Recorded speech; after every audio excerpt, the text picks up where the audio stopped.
Good morning, class 8 students. I hope all of you are safe at home.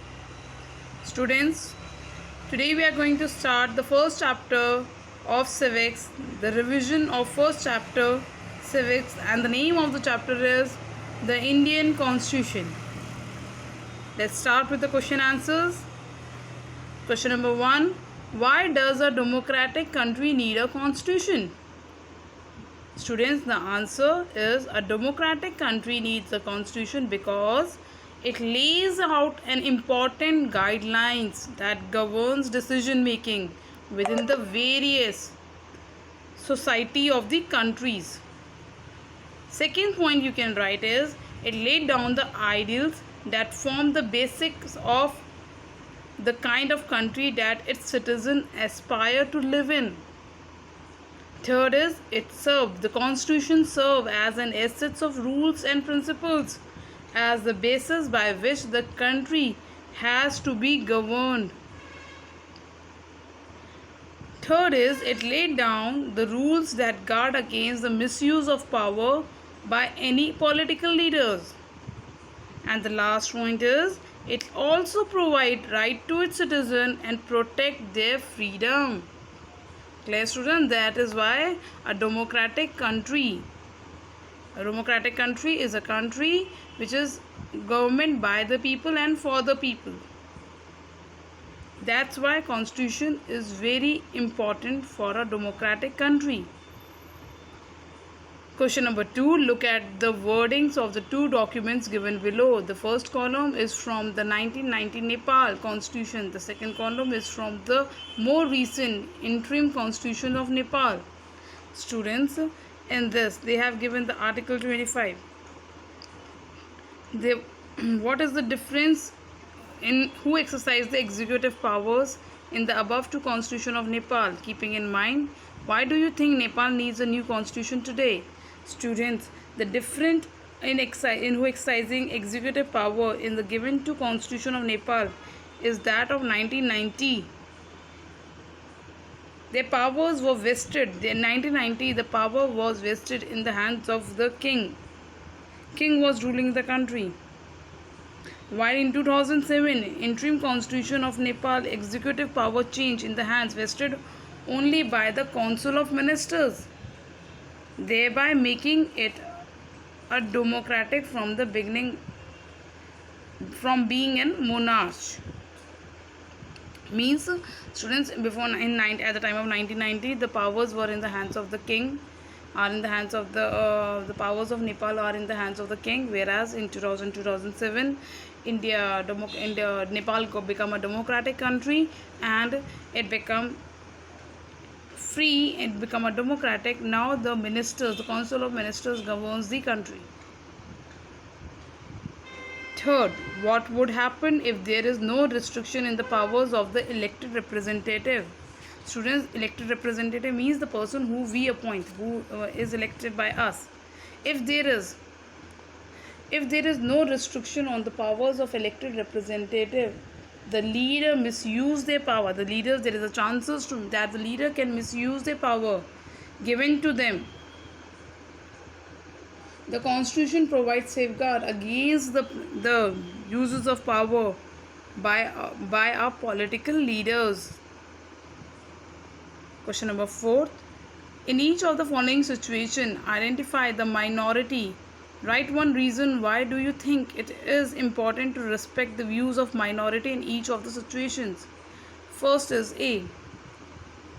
In a school with 30 teachers, 20 of them are male. Student, the answer is the female teacher are in minority. The female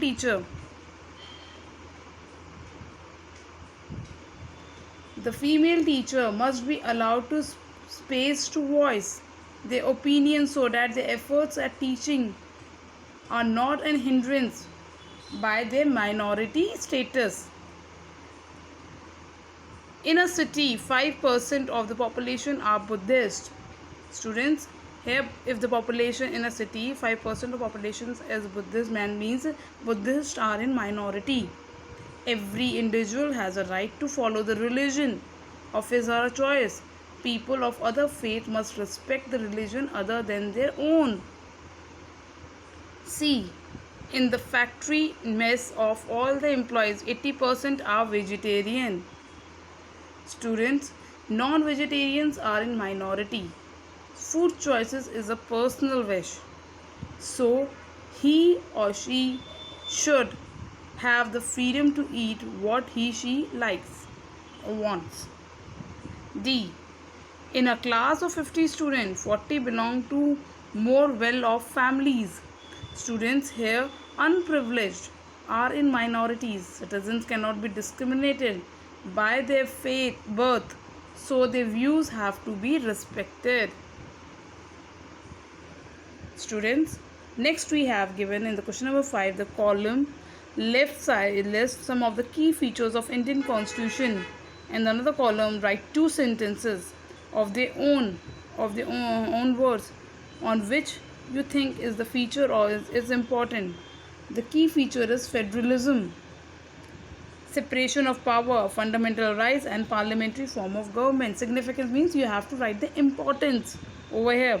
Federalism importance. The important feature is federalism ensure national unity and at the same time allow individual progress.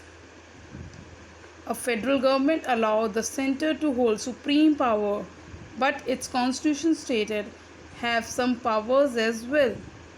Second is separation of power. It serves two purposes. Firstly, use of power is avoided since it does not waste powers in any single authority. And the second is the three organs of powers also work as a check on each other, thereby maintaining a good balance. Third point is fundamental right. The important significance is these are important because they are comfort to the human society, and they also protect citizen against arbitrary and absolute use of power by the state. Fundamental rights means any human, the rights are being protected. No one can exploit the citizens. Fourth is parliamentary form of government. It upholds parliamentary form. The main function, the main importance of parliamentary form of government is that it upholds universal adult franchise. Means every people who has attained the age of every person who has attained the age of 18 has a right to vote. Universal adult franchise. This entails the fact that the people of the country play a direct role in electing their representative government to run the state as well as the nation. So students, I have completed the revision of chapter 1 civics, the Indian Constitution. Students, start learning this chapter. Thank you.